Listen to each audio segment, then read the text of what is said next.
안녕하세요. 재무정보 시스템 종합설계 A반 4조 발표를 맡은 최세현 박효주입니다. 저희는 ESG 경영이 기업의 재무 성과에 미치는 영향에 대해 분석하였고, 그에 대한 과정과 결과를 발표하도록 하겠습니다. 먼저 목차입니다. 우선 분석 목적 및 배경을 소개하고 ESG가 무엇인지 등장 배경과 개념을 짚어본 뒤 관련 선행 논문들을 기반으로 설정한 가설을 설명하겠습니다. 이후 스타타를 활용한 회계 분석 과정과 분석 결과를 공유하고 발표를 마무리하도록 하겠습니다. 먼저 분석 배경입니다. 최근 ESG 경영은 전 세계적으로 기업의 지속 가능성과 경쟁력을 평가하는 중요한 기준으로 자리 잡고 있습니다. 투자자나 정부, 소비자들이 모두 ESG를 기업 평가의 핵심 요소로 여기고 있으며, 이에 따라 그 재무적 효과를 실증적으로 분석할 필요성이 커지고 있습니다. 저희의 연구 목적은 ESG 점수 항목과 R&D 비율이 기업의 수익성과 효율성에 어떤 영향을 미치는지 분석하는 것입니다. 분석 대상은 2017년부터 2023년까지의 코스피와 코스닥 상장 기업이며, 분석 방법으로는 스타타를 활용한 회계 분석 방법을 사용했습니다. 따라서 ESG 경영이 재무 성과에 미치는 긍정적 영향을 검증하고 기업의 혁신성과 규모가 그 관계에 미치는 조절 효과를 규명하고자 합니다. ESG는 2004년 UN 글로벌 콤팩트에서 발표한 Who Cares Wins 보고서에서 처음 등장하였습니다.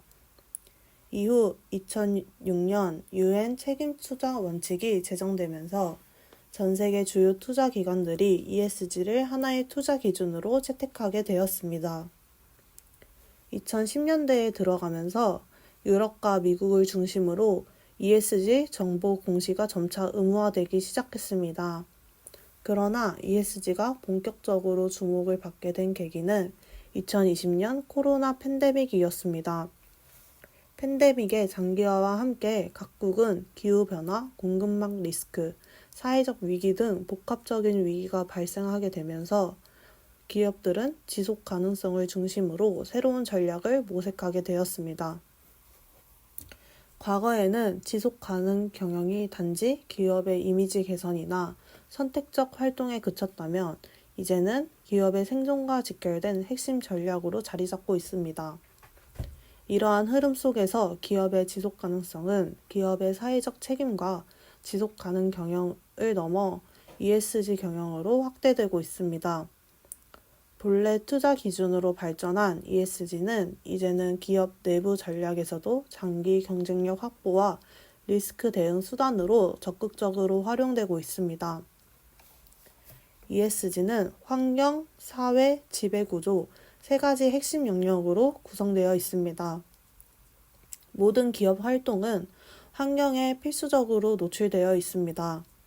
따라서 기업은 환경에 대한 부정적 영향을 최소화하거나 이를 제거할 수 있도록 노력해야 할 의무가 있습니다. 환경 영역 주요 평가 지표는 온실가스 배출, 폐기물 배출, 생물 다양성, 공급망 환경 평가 등이 있습니다. 다음은 사회 영역으로 기업이 다양한 이해관계자의 관계를 윤리적이고 책임감 있게 관리하는지 평가합니다. 주요 지표로는 인권 보호, 근로자 노동 관행, 지역사회 참여, 협력사, 소비자 등이 있습니다. 지배구조 영역에서는 기업의 의사결정 구조, 투명성, 경영진의 책임성을 평가하며 이사회의 구성, 사회이사 비율, 감사기구, 경영진 권한 등이 주요 지표입니다. 데이터 위기 분석에 앞서 저희는 ESG와 관련된 논문을 4편 읽어보았습니다. 위 논문들을 읽고 고찰한 결과 4개의 논문 중 3개가 분석에 앞서 연구 가설을 설정하고 있다는 공통점을 확인할 수 있었습니다. 이를 통해 가설 설정이 분석의 방향을 보다 분명하게 해주고 희귀 분석 결과에 대한 해석을 더욱 체계적이고 명확하게 할 수 있다는 점을 깨달았습니다. 따라서 저희도 희귀 분석에 앞서 사전적으로 가설을 수립한 후 분석을 시작하였습니다. 저희는 독립변수를 G점수, 기업의 혁신성을 나타내는 R&D 비율을 설정하고 종속변수로는 ROA, ROE, 시가총액, 토빈의 Q, 그리고 조절 변수는 기업 규모로 설정하였습니다. 이에 따라 아래와 같은 가설을 수립하였습니다. 첫 번째 가설은 G 점수가 높을수록 ROA는 증가할 것이다 입니다. ESG 역량이 높은 기업은 자산을 더욱 효율적으로 활용할 수 있을 것이라고 생각했습니다. 두 번째 가설은 G 점수가 ROE에 긍정적인 영향을 미칠 것이다 입니다. 이해관계자 신뢰와 내부 지배구조가 탄탄한 기업은 자기자본 효율성이 높을 것으로 생각했습니다. 세 번째 가설은 G점수가 높을수록 기업의 시가총액은 클 것이다 입니다. 대기업일수록 ESG 공시 요구 수준이 높은 기업은 시장의 긍정적 평가를 받아 기업 가치가 높을 가능성이 있다고 생각했습니다. 네 번째 가설은 G 점수가 높을수록 토빈의 Q는 높을 것이다 입니다. ESG는 기업의 자산 가치를 높이는 요인으로 작용될 것이라고 생각했습니다. 다섯 번째 가설은 기업 규모가 클수록 G 점수가 재무 성과에 미치는 영향이 더 강하게 나타날 것이다 입니다. R&D 비율에 대해서도 마찬가지로 앞서 ESG 분석에서 설정한 논리와 유사한 맥락에서 가설 5가지를 수립하였습니다. 지금부터 스타타 회귀 분석 과정에 대해 설명하겠습니다. 저희 조는 원활한 회귀 분석을 위해 재무로우 데이터 파일 원본과 재무로우 데이터 파일에 있는 ESG 데이터를 따로 분리하여 ESG 데이터 파일을 준비하였습니다. 스타타에서 두 파일을 엑셀 형태로 불러온 다음 스타타에서 취급하는 DTA 파일로 저장해 줍니다. ESG 데이터의 경우 ESG 데이터 DTA라는 파일명으로, 재무 로우 데이터의 경우 Financial Data라는 이름으로 저장해 줍니다. 그 다음으로 ESG 데이터가 정확하게 저장되었는지 확인하기 위해 ESG 데이터의 변수명을 확인해 줍니다. ESG 데이터의 변수명으로는 기업명, 기업 코드, 시장 구분, ESG 정기 통합 등급, E 정기 등급, S 정기 등급, G 정기 등급, 연도가 나타나 있으며 정확하게 저장된 것을 확인할 수 있습니다. 다음으로는 동일한 방법으로 재무 데이터의 변수명 또한 확인해 줍니다. 재무 데이터의 변수명은 심볼, 코드, 네임, 이어, 총자산 100만원, 매출액 100만원, ROE 영업이익, ROA 영업이익, PER 100, 시가총액 100만원, 한국표준 산업분류라는 이름으로 저장된 것을 확인할 수 있습니다. 회귀 분석을 하기 위해서는 회귀 분석을 할 데이터들의 변수명을 통일해야 하는데요.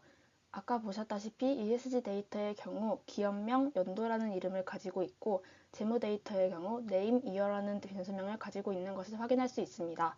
이런 경우 회귀 분석이 어렵기 때문에 rename이라는 코드를 이용하여 기업명을 name으로, 연도를 year로 바꿔 회귀 분석에 용이하도록 바꿔줍니다. 다음으로는 회귀 분석을 하기 위해 앞서 준비했던 두 가지 데이터를 병합하여 준비해줍니다. 앞서 준비했던 ESG 데이터의 경우 G 정기 등급이 A 플러스 A, B 플러스 B, C, D와 같은 문자 형태로 준비되어 있습니다. 스타타에서는 회귀 분석을 진행할 때 문자로 된 데이터를 취급하지 않기 때문에 A 플러스는 5, A는 4, B 플러스는 3, B는 2, C는 1, D는 0과 같은 임의의 숫자로 바꿔줍니다.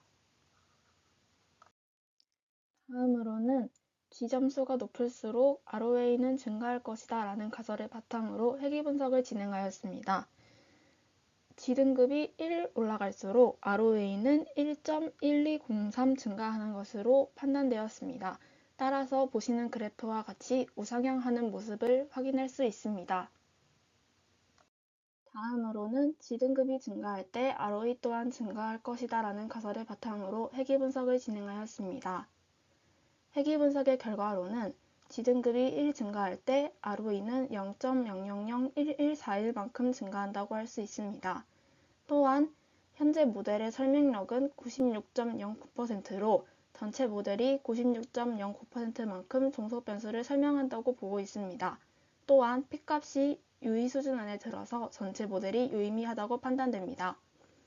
ROE가 0.0001141인 만큼 큰 수치로 증가한다고 보긴 어렵지만 설명력과 유의 수준이 모두 적합하기 때문에 긍정적인 영향을 미칠 것으로 보입니다. 다음으로는 지등급이 증가할 때 시가총액 또한 증가할 것이다 라는 가설을 바탕으로 회귀 분석을 진행하였습니다. 회귀 분석의 결과로는 지등급이 1 증가할 때 시가총액은 0.0017120만큼 증가하는 것으로 밝혀졌습니다. 해당 모델의 설명력은 96.09%로 전체 모델이 96.09%만큼 종속 변수를 설명하고 있습니다. 또한 P값이 유의 수준 안에 들어가기 때문에 전체 모델이 유의미하다고 보고 있습니다. 해당 분석 또한 앞에서 봤던 ROE와 마찬가지로 큰 폭으로 증가하고 있진 않지만 설명력과 유의 수준이 모두 적당한 수치 안에 들었기 때문에 타당하다고 보고 있습니다. 다음으로는 지등급이 높아질수록 PER이 증가할 것이다 라는 가설을 바탕으로 회귀 분석을 진행하였습니다. 회귀 분석 결과 지등급이 높아질수록 PER이 감소하는 경향을 보였지만 해당 결과는 통계적으로 유의하지 않았습니다. P값이 유의 수준 안에 들지 못했기 때문입니다. 또한 결정 계수가 0.0026으로 분석 모형의 설명력이 매우 낮은 수준이었습니다. 따라서 지등급과 PER 간의 직접적인 상관관계가 뚜렷하지 않았다고 판단하였습니다. 다음으로는 기업 규모가 클수록 지점수가 높을 때 재무성과가 크게 나타날 것이다 라는 가설을 바탕으로 회귀 분석을 진행하였습니다. 회귀 분석 결과 지등급 기업 규모 그리고 ROA의 상호작용은 통계적으로 유의미한 영향을 미치는 것으로 나타났습니다. 이 뜻은 P값이 유의 수준 안에 들었다는 것을 나타냅니다. 또한 G스코어의 개수가 양이지만 상호작용항의 개수가 음이라는 점에서 규모가 작을수록 지등급의 ROA 효과가 더 크게 나타나는 경향을 보입니다. 해당 모델의 전체 설명력은 12.6%로 중간 정도의 설명력을 가지고 있다고 볼 수 있습니다. 다음으로는 R&D 투자 비율이라는 새로운 변수를 추가하였습니다. 저희 조는 앞서 시행했던 논문 분석에 의하여 R&D 투자 비율이라는 변수가 새로운 변수로 추가하였을 때 판단에 유의한 효과가 있을 것이라고 생각했습니다. 따라서 R&D 투자 비율이 높을수록 ROA가 증가할 것이다 라는 가설을 바탕으로 회귀 분석을 진행하였습니다. 회귀 분석 결과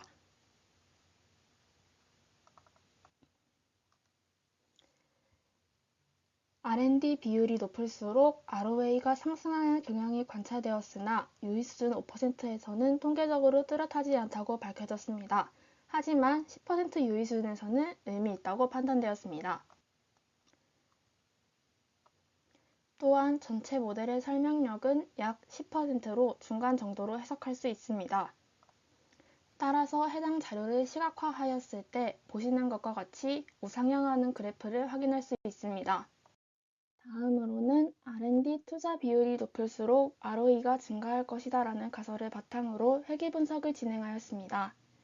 회귀 분석 결과 R&D 비율은 ROE에 통계적으로 유의한 영향이 없으며 회귀 개수는 음의 값을 가진다고 판단되었습니다. 따라서 보시는 것과 같이 우하향하는 그래프가 나타납니다. 하지만 해당 모델의 설명력이 매우 낮아 신뢰할 만한 근거가 없다고 판단됩니다. 다음으로는 R&D 투자 비율이 증가할 때 시가총액 또한 증가할 것이다 라는 가설을 바탕으로 회귀 분석을 진행하였습니다. 회귀 분석 결과로는 회귀 개수는 양수 방향으로 우상향하고 있지만 산점도를 보았을 때 너무 퍼져 있어 설명력이 낮고 유의미한 관계가 아니라고 판단되었습니다. 따라서 R&D 비율과 시가총액은 유의미한 관계로 설명하기 어렵다는 판단입니다. 다음으로는 R&D 투자 비율이 증가할 때 PER 또한 증가할 것이다 라는 가설을 바탕으로 회귀 분석을 진행하였습니다. 회귀 분석 결과에 따르면 R&D 투자 비율은 PER에 부정적인 영향을 주는 것으로 보였으나 해당 모델의 P값이 0.05보다 커서 통계적으로 유의하지 않았고 설명력도 매우 낮아서 R&D 비율만으로 PER 변동을 설명하기가 어렵다고 판단되었습니다. 따라서 R&D 비율이 높을수록 PER이 높다는 가설은 통계적으로 지지되지 않는다고 판단되었습니다. 다음으로는 기업 규모가 클수록 R&D 투자 비율이 높을 때 재무 성과가 크게 나타날 것이다 라는 가설을 바탕으로 회귀 분석을 진행하였습니다. 회귀 분석의 결과로는 기업 규모와 R&D 비율이 모두 ROA에 영향을 주며 상호작용 효과도 통계적으로 유의하게 나타났습니다. 특히 R&D 효과는 기업 규모에 따라 달라진다는 점을 고려할 필요가 있습니다. R&D 비율이 높을수록 ROA가 증가하는 경향이 있으며 기업 규모가 클수록 ROA가 유의하게 증가합니다.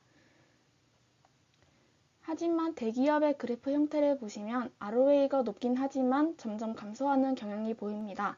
따라서 소규모 기업에서의 R&D 투자가 ROA에 더 효과적일 수 있다는 시사점을 나타내고 있습니다. 지금까지 4조의 ESG 경영이 기업의 지속 가능성과 재무 성과에 미치는 영향에 대한 발표였습니다. 참고 문헌을 밝히며 발표를 마무리하도록 하겠습니다. 감사합니다.